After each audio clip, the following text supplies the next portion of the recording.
Good afternoon.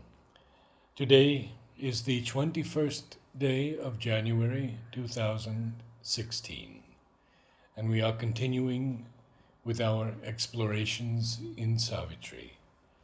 We are in Book 2, the Book of the Traveler of the Worlds, Canto 4, The Kingdoms of the Little Life.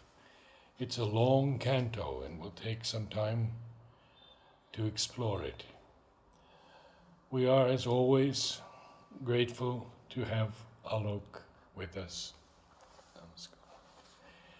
And today, a very brief passage from Purani. He writes, even though readers of poetry in England have not as yet come to realize the value of Sri Aurobindo's contribution, I believe that time will come when that will happen.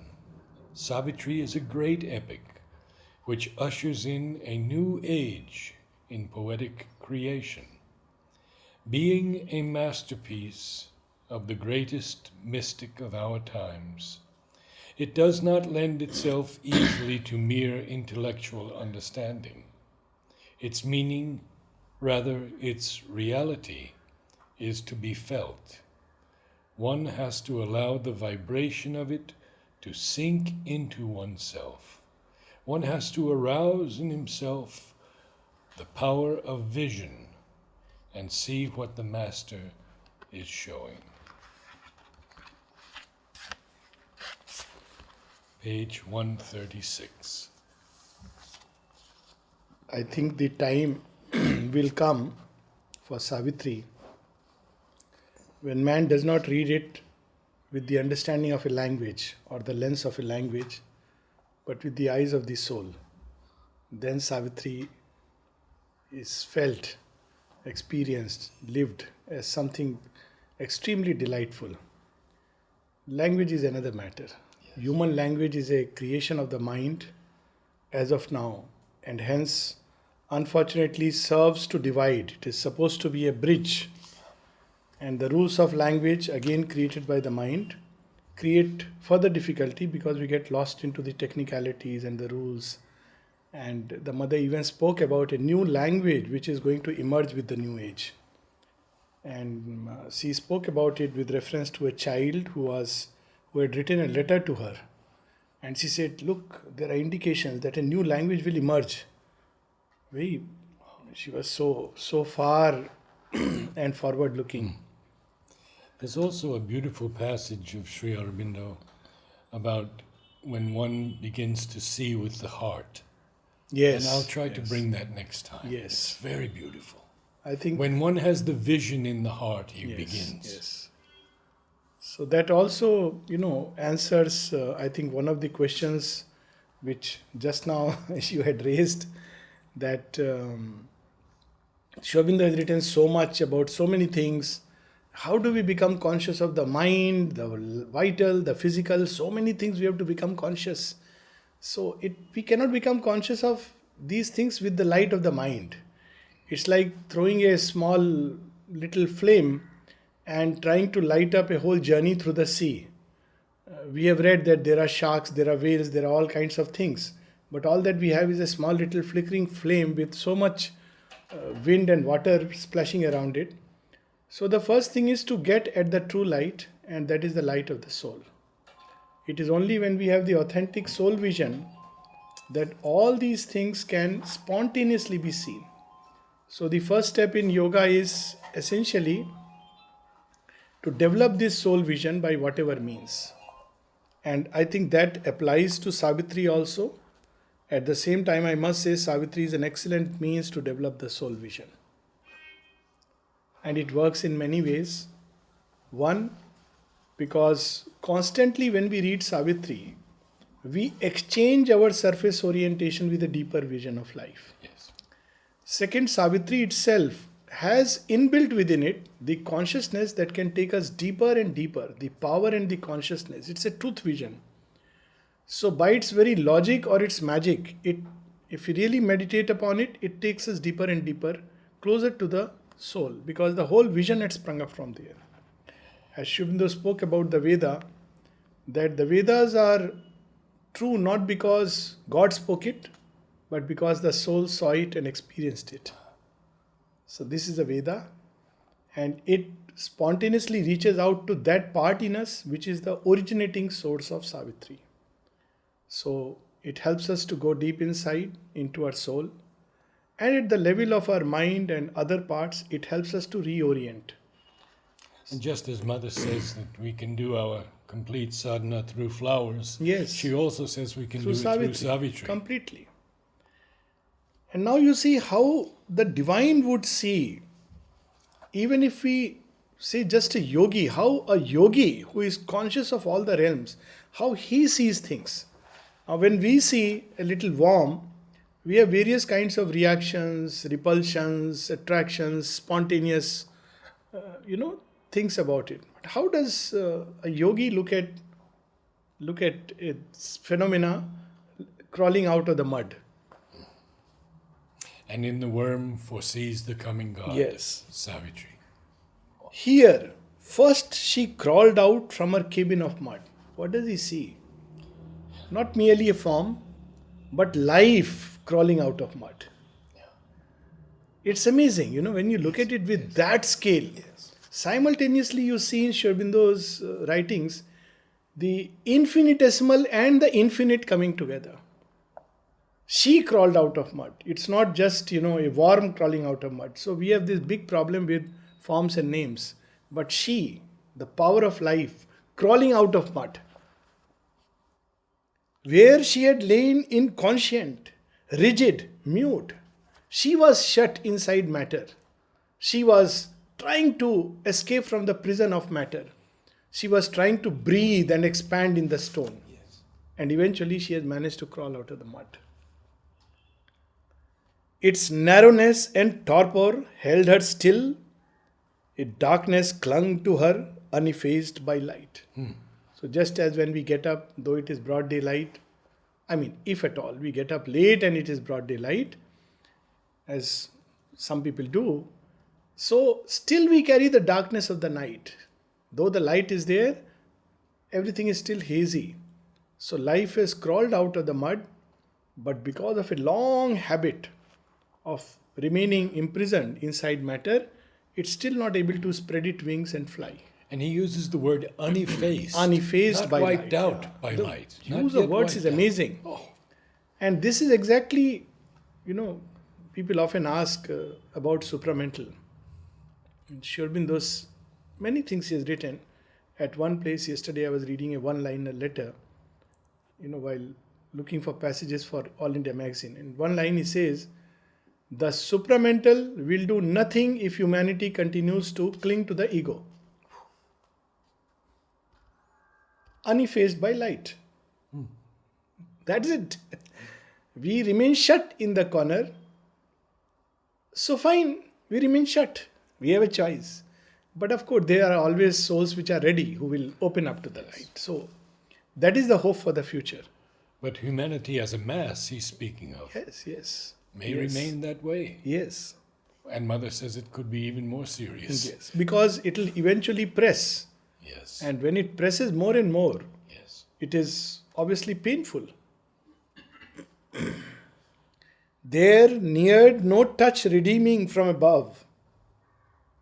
The upward look was alien to her sight. Now see in these two lines how beautifully. There is a touch, but not the look from below. No response, no call. Yeah. So there appeared neared no redeeming touch, because there is not yet the upward sight. And it's so true even at a physical level. One of the things that man is really endowed with is to look above. Something very interesting. As man's to direct, he also developed the capacity to look above. Man's sight also is symbolic. Man's posture is symbolic. So repeatedly Sri Aurobindo reminds us that evolution is at once and simultaneously a material as well as a spiritual fact. Yes. And we cannot understand the material side of the story of creation unless we understand the spiritual side. Otherwise, we end up using terms like chance, accident, freaks, and somehow things are happening Yeah. in this universe. Karma, fate. Yes, all these things. Forgotten the fearless godhead of her walk. She has forgotten because she has entered into the mud of matter, into the body of a worm. Just as we too can forget that we are that and we have come from that source of light because we are engulfed with this darkness. Renounced was the glory and felicity. So, this is the first renunciation that we make. The second renunciation is actually a reclamation.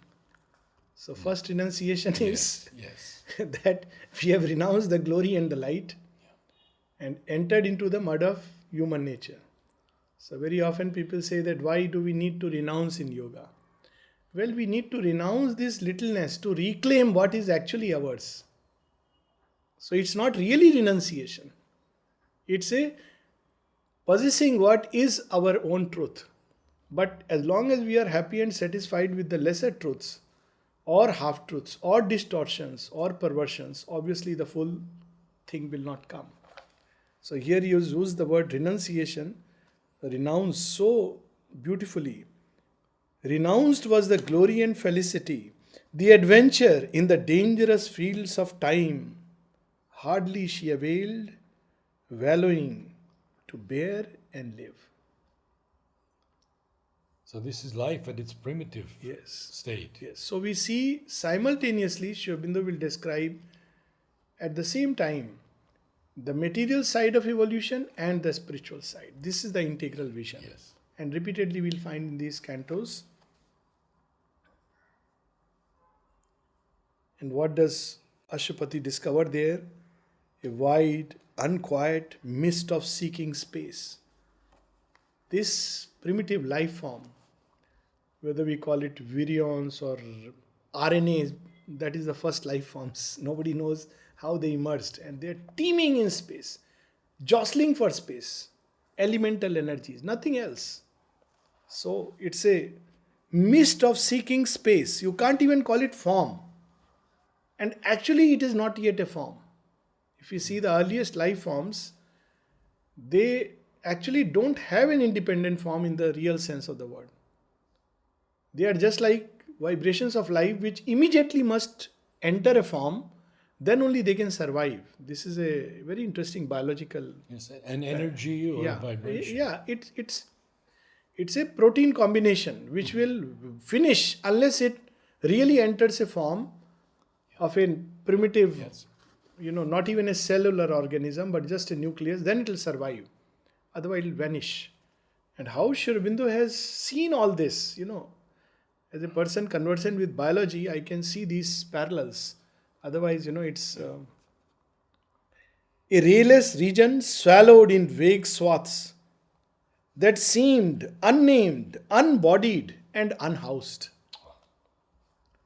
A swaddled, visionless, and formless mind. Mind is there. Even in matter, there is a mind.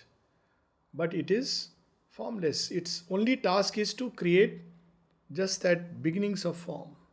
So, these everywhere, all the things are there. Even supermind is there in matter. That's why it can emerge, involved. So, mind is also involved in matter. And, there are great practical applications of this simple truth. One can connect with matter if one has a mind which is powerful and intense enough. Charge it, that's how charms are created.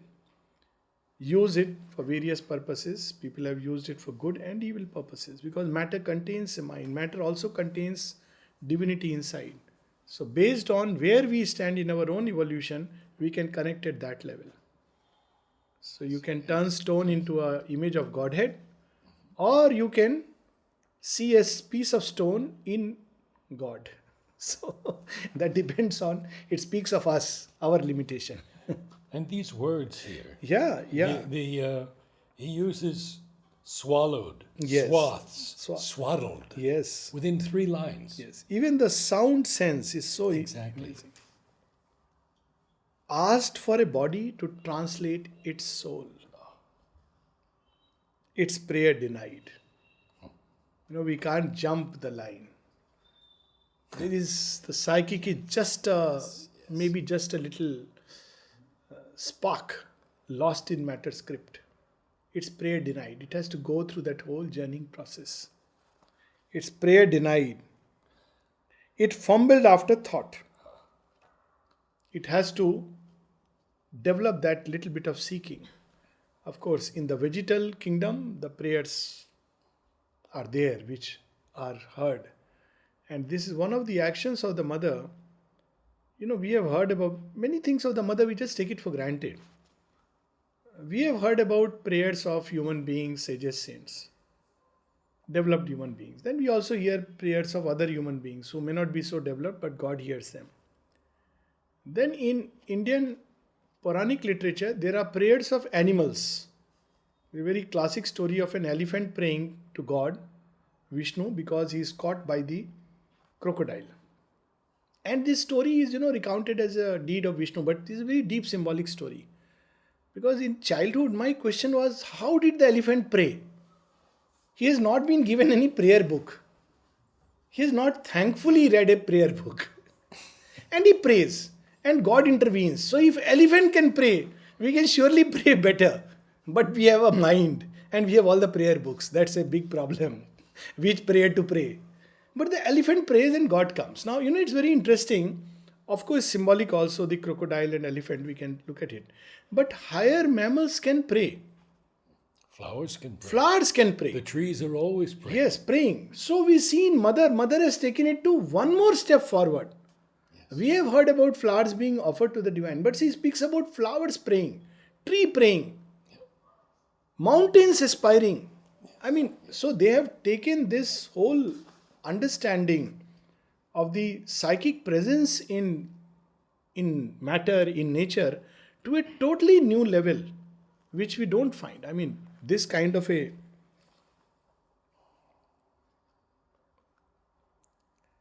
it's prayer denied, it fumbled after thought. So it's in a way it was good that the prayer was denied. So it could try to reach out. So it would reach out towards thought eventually. But that's why when our prayers are denied, it's another evolutionary boost given to us. So God knows when to, grant the prayer and when to deny it. Because when you grant the prayer, of course there is gratitude and the sense of the divine. But it's not granted when then there is effort. It's given to man. Effort, you can't help it. So when there is effort, there is another line of evolution. So either which way we grow. So look at this line, it's prayer denied. So it groped for thought. But it doesn't have that power yet. It doesn't have. But there is a straining, a seeking. Yes. It fumbled. That's why the word is fumbled after thought. As yet not powered to think, hardly to live, it opened into a weird and pygmy world. Again we see evolutionary process. We are seeking something. And we are not yet empowered to reach there. So the journey will take many crisscross twists and turns. We should not worry. How life starts its step of evolution towards mind by opening into a pygmy world, dwarf world. So many of us, even in our seeking after that truth light which Sri Aurobindo has brought, it's quite likely that we may fumble into these territories. And we should not lose hope and courage, but know that these are passages and never forget that, we are seeking after that. So you see how it opened into a pygmy world where this unhappy magic had its source. We had read earlier that he saw where the, God's shape got tortuous, perverted in the vital, this lower vital, this dark vital. It twists everything. And by little twist, it perverts everything. On dim confines where life and matter meet, he wandered among things half seen, half guessed. It's the just very first beginnings of life he is describing. Half seen, half guessed. Pursued by ungrasped beginnings and lost ends. There life was born but died before it could live. Any microbiologist in the world will completely agree with this as a most perfect description of the earliest life forms. It dies before it could live unless it penetrates into another form. And then he will take us one step deeper. Where has it emerged from? There was no solid ground, no constant drift. This is another amazing line. No constant drift. So normally all forms are maintained through a process of constant drift. It's a fixed groove through which nature runs and we get the sense of solidity of form. But if supposing there was some kind of a special photography which could image all the things happening in our very physical body, it may be horrifying.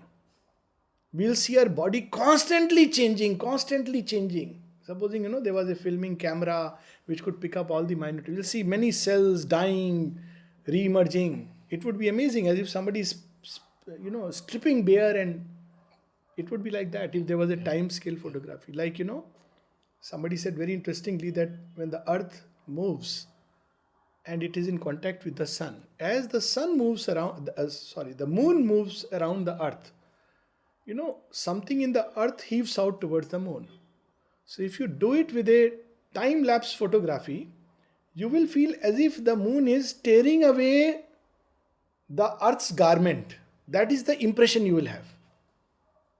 Because if you do it through a time-lapse, but we don't see it that way, we see a heaving. But look at Sri Aurobindo's yogic vision, that how at once it is poetry, sublime poetry, at once it is reality. As Sri Aurobindo would say that in poetry you should not use images which are not real and true. So it's not a fanciful image, it's a true image. It's not that, life forms hardly could live, it's very good to, read it. It's also factual. And mantra. Mantra. So all these together. No constant drift. So that's why these forms needed something else. These were hardly a form. Only some flame of mindless will had power. And this the mother brings out, that what we call as bacteria and viruses are the materialization of a will. So Nirodha asked Sri Aurobindo, what do you mean, sir? How can bacteria and viruses be, you speak about ill will and goodwill, how can they be will expressing itself?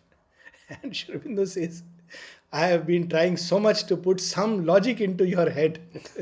He starts with that. He was a doctor, of course. He says, you still subscribe to the old school of thought that things are either material or spiritual. So he breaks a notion. They are both. So you can see the material side, you can see the spiritual side, yes, or the occult side, yeah, and you can see both. So when it is said that it's ill will that harms us, the doctor will say, what ill will? It's the dengue, nothing else. No ill will in this. But actually it is, both are true at the same time. Yes. Matter is simply an instrument or a process used by a will. And every time there was a spate of illnesses in the ashram, right from beginning. Even Sri Aurobindo has letters on that. So she would say, I can see where it is coming from. And I can see how it is going around in everybody and striking. The tragedy is that even now when we have a spate of illness, people still think of very material causes. Basically it's a tragedy that nobody reads Sri Aurobindo and the mother. Very clearly she has said, when the cyclone struck, she spoke about it. There are messages. When the service tree fell, portion of it, the mother gave a very clear message. But we again go back to only pure material explanation. But we have to at some point develop the occult vision which Sri Aurobindo is revealing to us through Savitri and of course his countless letters. So there is a mindless will which has power, which materializes as the earliest life forms. And this will can harm or this will can help. So you have both these, and that's why it's so important to have control over our thoughts, because otherwise we end up doing so much harm to this world. Even when we say we are doing mother's work, but we end up becoming instrument of ill will. Whatever it be, never to have ill will towards anyone. Then yes, we will end up feeding first the viruses and bacteria, and then end up harming her work. So it is that mindless will. Because these things act in us also. Himself was dim to himself, half felt, obscure, as if in a struggle of the void to be. And we also see that when Sri Aurobindo is describing this, he will also reveal to us what are the states of consciousness when we are also caught in the grip of these energies simultaneously, because these things are also present in humanity. And when we feel dull, obscure, there are letters of Sri Aurobindo where somebody would say, "Oh, I feel so dull, obscured, as if everything is mechanical, don't feel like doing anything." Thank God that time they didn't go to a doctor, they went to Sri Aurobindo. Doctors would have given a whole lot of tests. Ultimately, it found some fault because, always this machine is constantly running some problem or the other. And Sri Aurobindo would give a reply. The physical consciousness in everybody is like that. When the sadhana enters into the physical consciousness, you feel like this. You feel dull, you feel like when we get up after a bad sleep or no sleep, tired, dull, because everything is still in the physical and it's not able to emerge because everything had drifted into the subconscious. So, he uses this word, himself was dim to himself, half felt, obscure, in strange domains where all was living sense, but mastering thought was not, nor cause, nor rule, only a crude child heart cried for toys of bliss. We can see a whole section of humanity and portions of our own nature identified with this child heart crying for toys of bliss. How beautifully he now gives us a total picture. Yes. What a line it is, toys of bliss. Thinking that, this is going to give us bliss. Human beings have devised such crude things in this so-called search. They use this word, toys of bliss. Mind flickered, a disordered infant glow. There is a mind. You have to see the TV debates to understand what this is. Flickered. This glow, absolutely illogical, meaningless, and it's going on. And if you, for 5 minutes, watch it, I'm talking of Indian TV debates. I don't know about other places. It happens elsewhere too. Well, you will either feel that you are going mad, and it's amazing how people watch it. It is definitely not good. These political programs, they even use the term talking heads. Yes, talking heads. And it's definitely most dangerous. They should put a disclaimer. Watching these programs can be extremely dangerous to your physical and mental health. Viewer discretion is strictly required. Only those above 80 can watch it. When either we can laugh at it or we have nothing else to do.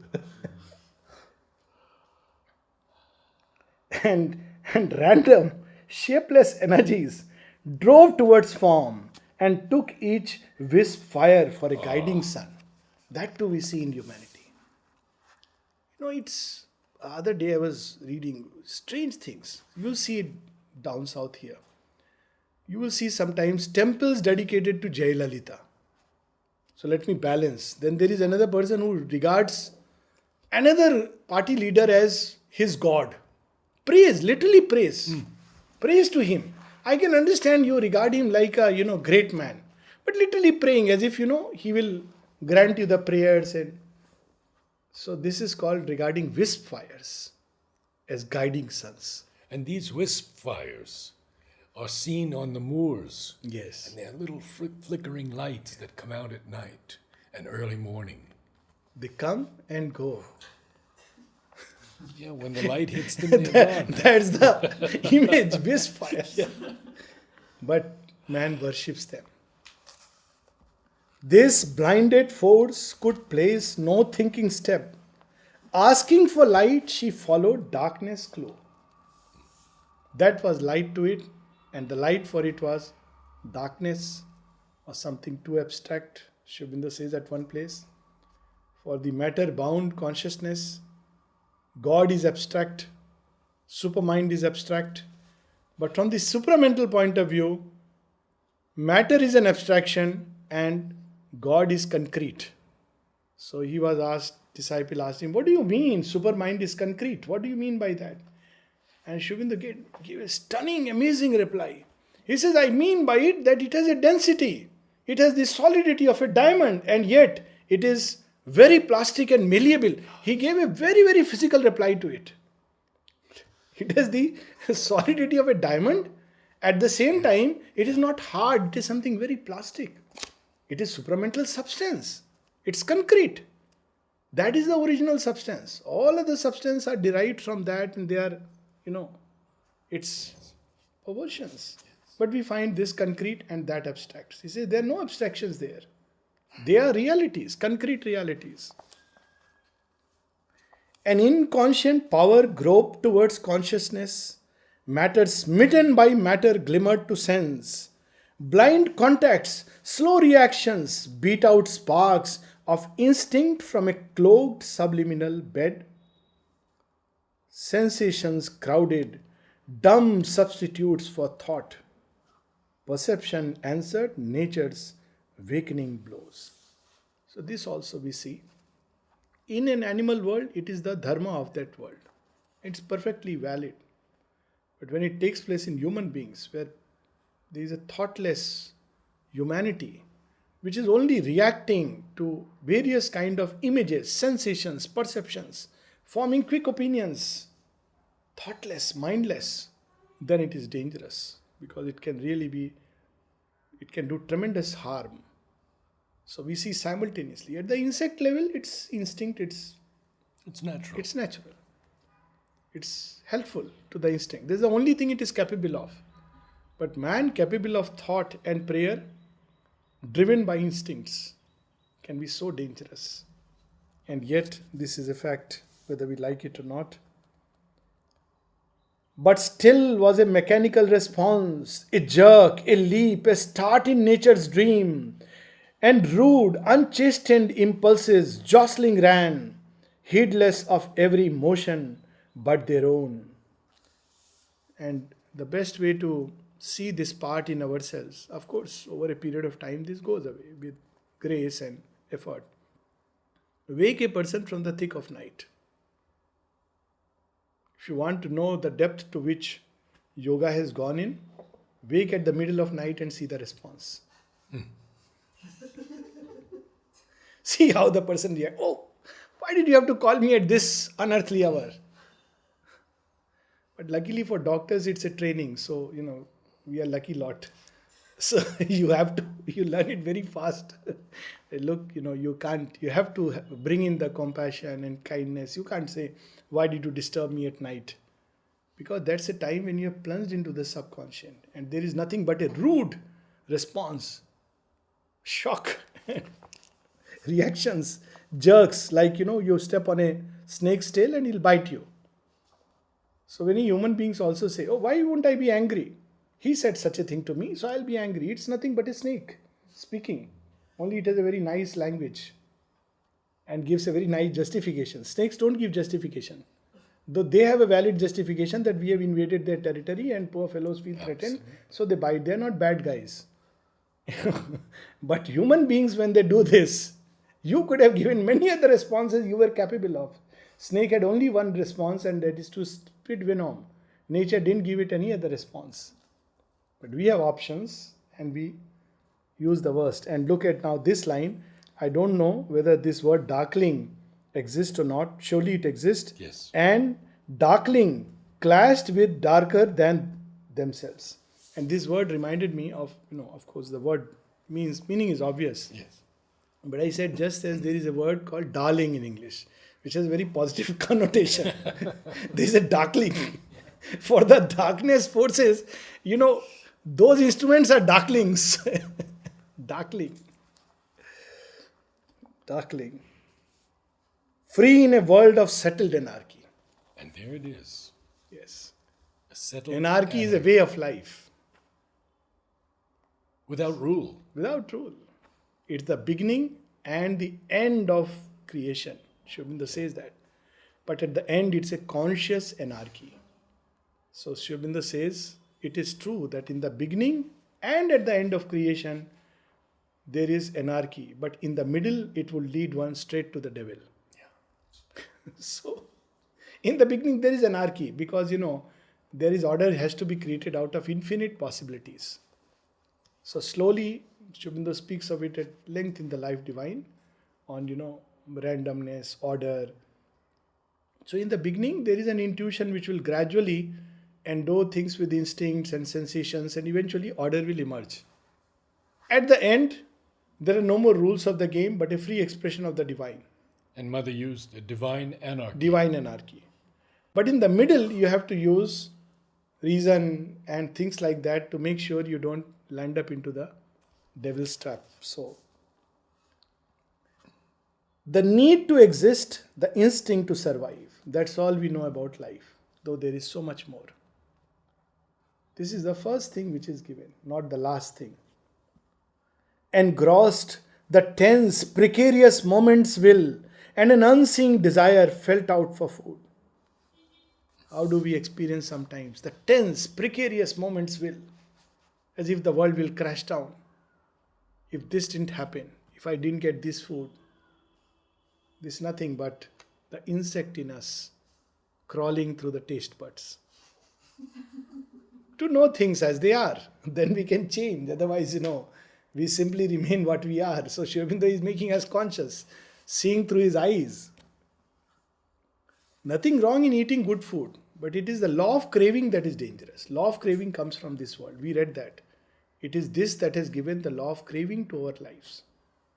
Eating good food, relishing it, appreciating the taste, and thanking those who have cooked it to add it, and eventually gratitude to the Divine Mother is wonderful. But craving for it, unhappy if one doesn't get it, going out of the way to procure it, that is where this fellow steps in. Very often the two are mixed in human nature. And we have to preserve one and discard the other. That is why yoga of transformation is difficult. Otherwise, generally, sannyasis discard both. The baby with the bath water. Because Dilip Kumar Roy asked him, do you think I should now, not eat anything? Because he was so much, moved by the desire for fish, desire for sweets, all these. So he said, no, it is no part of our yoga to kill the senses. We have to refine and purify them. It's not that I don't know the difference between, bitter gourd and rasgulla. That would be horrifying. But we know what is what. Yes. And yet we don't crave for it. But when we get it, like Sri Aurobindo, when once, because, normally mother would see what he will eat, not eat. One day, mother was not there, and what was served to him was his favorite dish, pantua.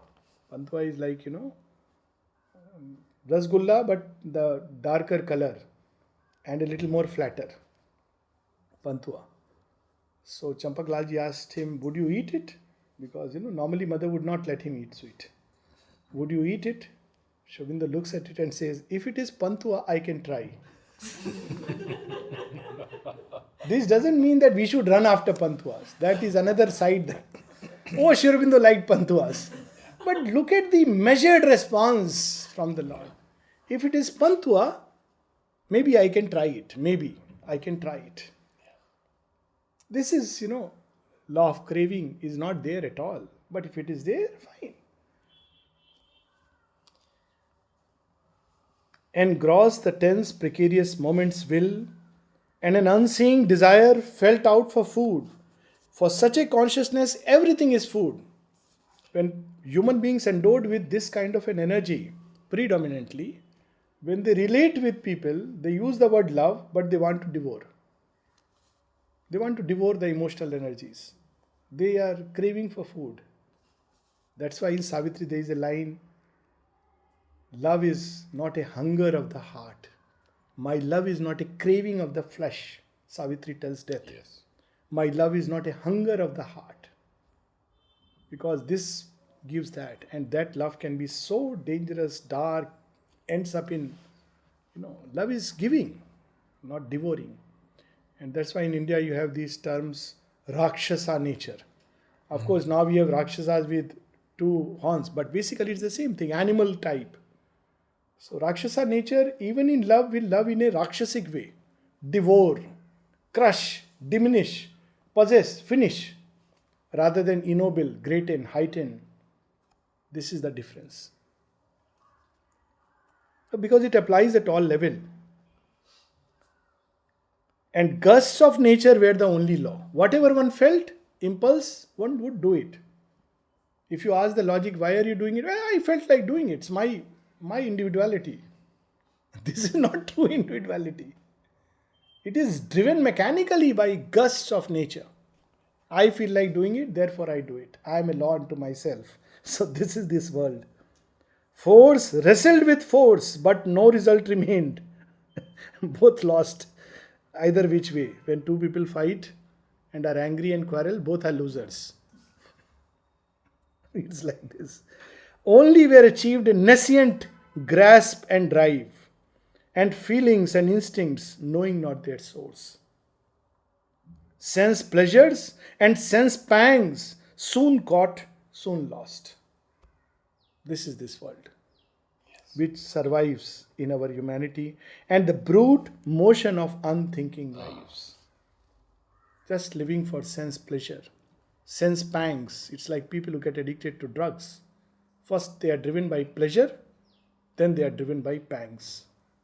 If they don't take it, they are miserable and they get hooked into that most dark vital worlds. That's why Mother said when people take these things, they are projected into a very dark vital world from where it's very difficult to come out, because that is the grip of the most, it's a primitive energy, the most primitive energy. Yes. It doesn't leave you easily. Even for the awakened will of man, it's not easy to come out of the grips when this enters you. That's in the Gita, Arjuna asks Krishna that, when these gusts of nature come, how can we control it? Anger and those things. So Krishna says, yes, even the mind of a sage can be moved by these things. So what is the difference? And then he gives the whole Gita that yes, there are ways. Use your discriminating will, exercise it, practice it, bring it to the forefront every time you are moved by these gusts. And then of course eventually he says, turn towards the divine, think of the divine, turn your feelings towards the divine, passions to the divine, work for the divine. It's the most best purifier of these energies. But the moment these energies turn towards serving the divine, the touch of the divine, redeeming touch, redeems them. But they are powerful universal Very forces. powerful. Very powerful. They are natural to the insect world, of that primitive world. But they survive in man. This is the challenge of evolution. Yes. Very big challenge of evolution. And you can't just do away with it. You can't just curse it away. They derive their power and validity once because at one time they were necessary. Now they are evil, but at one time necessary. And second, because, you can't finish one part of the chain without touching all the others. It will disturb a great balance of nature.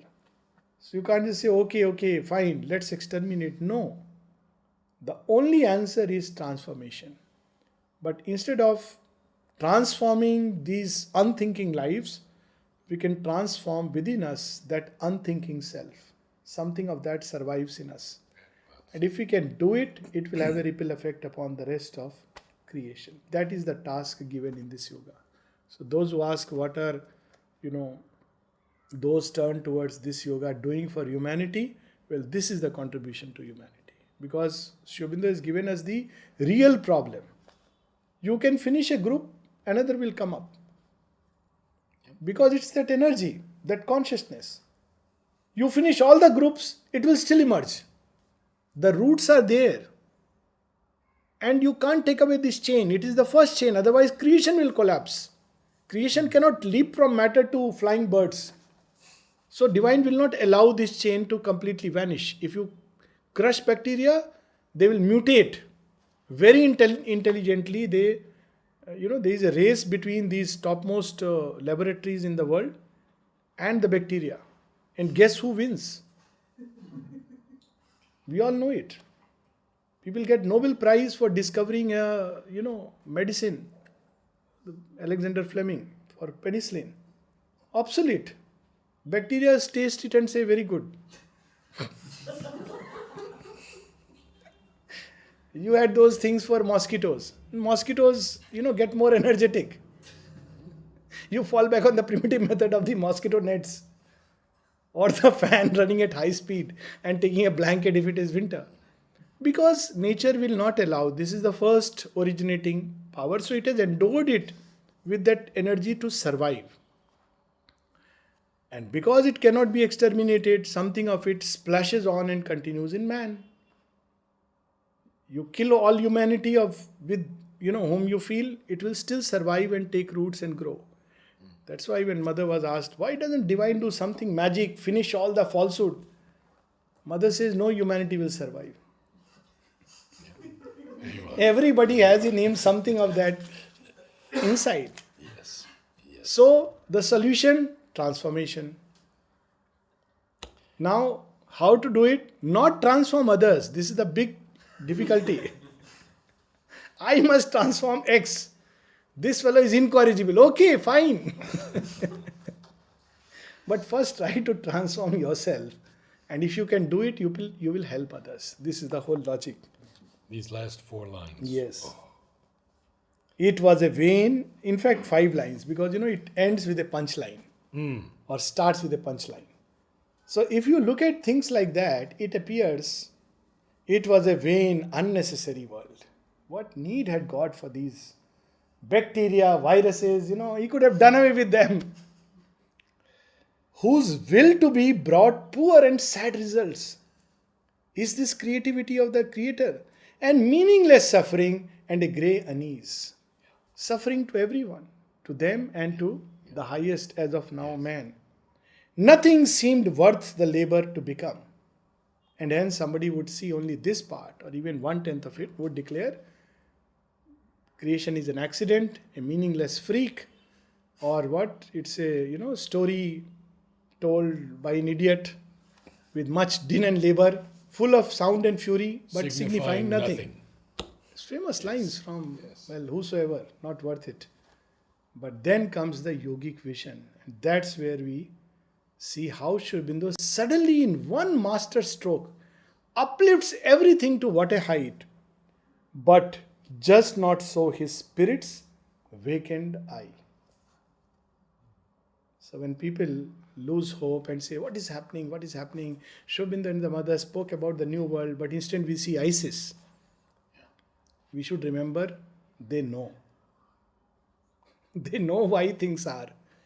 They know the wherefore of the world. They know the riddle. And therefore, they know the answer. Not only they know the answer, they have worked it out. And time will unfold it. Whether we trust it or not, whether we participate or not, it will unfold. Yes. Because even in this meaningless world, they have seen meaning. Surely we are at least reasonably better stuff. We should never lose hope. Very often people feel, oh my God, I am full of, Dilip Kumar Roy would ask Sri Aurobindo, I am full of defects, difficulties. Are you sure you have made a correct choice? He would ask Sri Aurobindo. Sri Aurobindo say, at least you should have this much trust that the mother and myself know more than you.